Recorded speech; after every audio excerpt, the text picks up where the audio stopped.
Nikola Tesla was not born as a myth.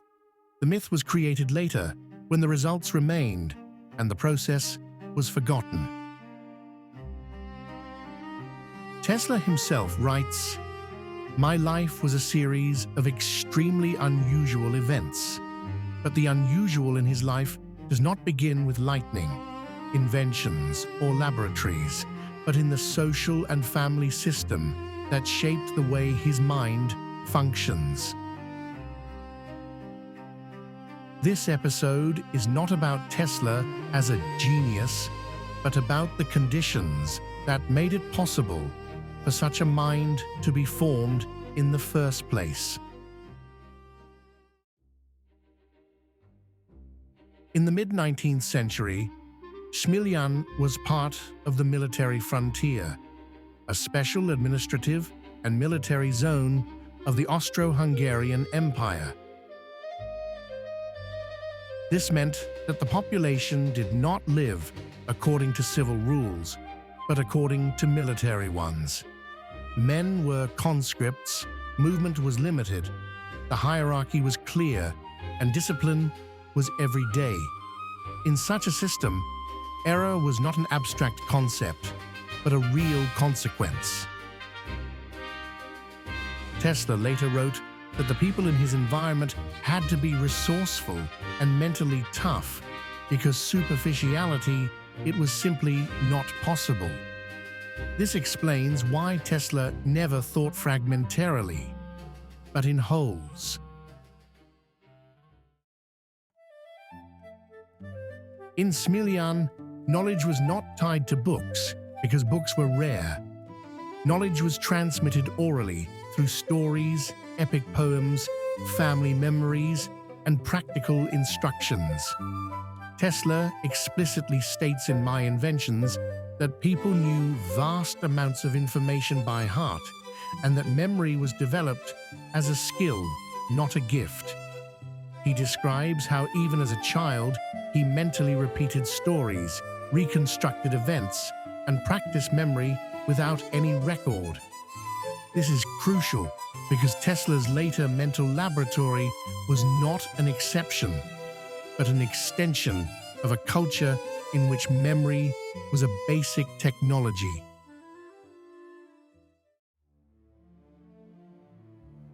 Tesla's father, Milutin, was an Orthodox priest, but also an educated intellectual who spoke several languages and read philosophy, literature, and theology. Tesla writes that his father had an exceptional memory and could recite whole passages from books he read just once. Milutin actively trained his son's mind through mental tasks, recitation, and insisting on precise speech, because knowledge for him had a moral dimension, not an innovative one.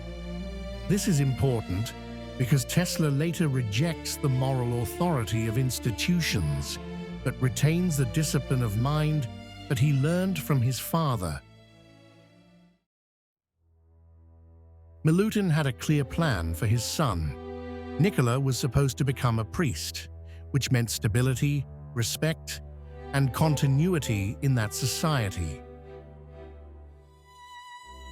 Tesla later wrote that even as a child, he felt that his way of thinking could not fit into that framework because he was not interested in words and interpretations, but functions and mechanisms.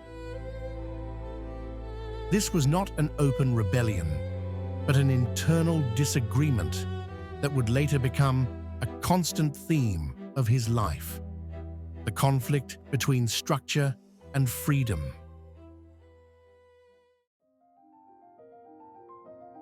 Before formal schooling, Tesla already develops habits that he describes as crucial: long-term concentration, mental calculation, and the ability to think about a problem for hours without tiring.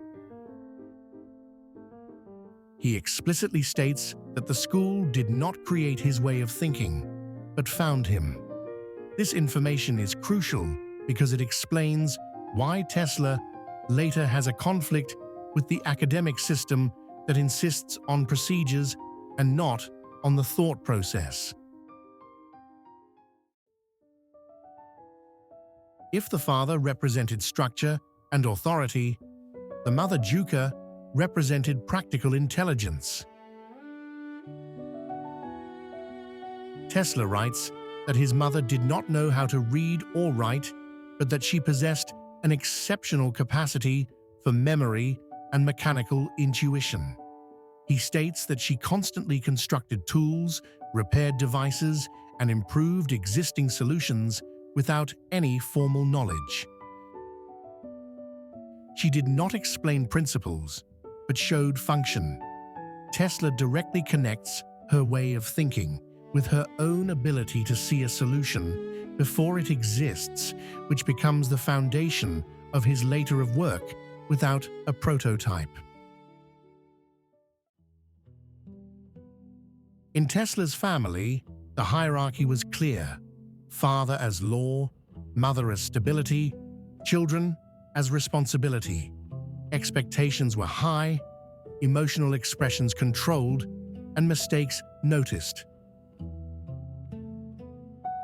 Tesla later writes that in such an environment, he developed the habit of internal dialogue and independent thinking because open conflict was not an option.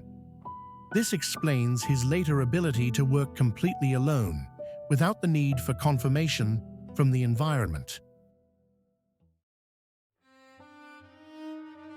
It is important to understand what Tesla himself emphasizes that he was not.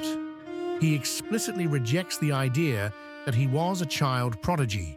He states that he did not make spectacular inventions in his childhood, that he did not show supernatural abilities, and that he did not have visions at an early age. His advantage was not speed, but endurance.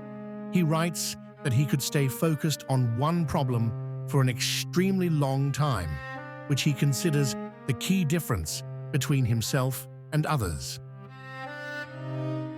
In My Inventions, Tesla clearly separates scholastic intelligence from practical intelligence and states that formal education often bothered him because it interrupted the flow of thought. This explains why he later relied almost exclusively on mental models and rejected experimental guesswork. His method did not originate from theory, but from long-term mental training that began precisely in Smiljan.